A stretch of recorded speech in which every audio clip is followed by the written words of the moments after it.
Okay, well, we've made it home.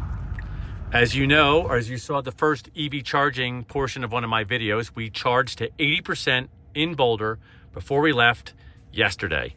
I just have these directions on to go back to where we were, just so you could see it here on the map.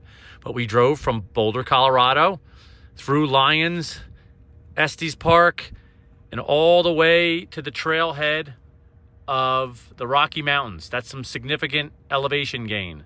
We then drove to another section of the park where we camped out.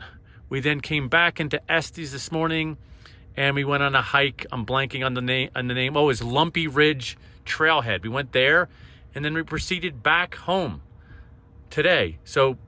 And we're back in town. So this was left yesterday, camped out last night. We actually used, I'd say 30 miles of, or about maybe less, a little less than that, using the CyberTruck as electric heat all night long to run the camper, since we had a propane issue and the tank wasn't full. You can see the other video. Anyway, so we used electric heat all night, saved the day by the CyberTruck. But let's look at this.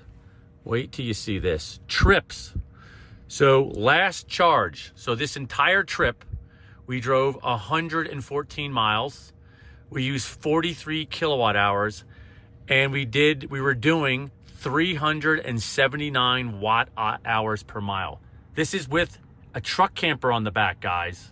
This is doing 60 miles an hour all the way out to, doing slower when you get in the mountains, but doing the speed limit or slightly above everywhere you're supposed to be. When we left, it was maybe 50 degrees out. When we got up into the mountains, it was high 20s.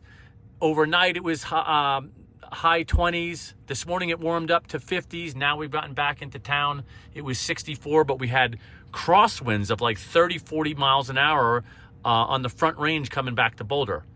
Anyway, I classify this as spectacular. This thing is operating like there's nothing in the bed. Holy crap. A CyberTruck truck camper that doesn't really have loss of range.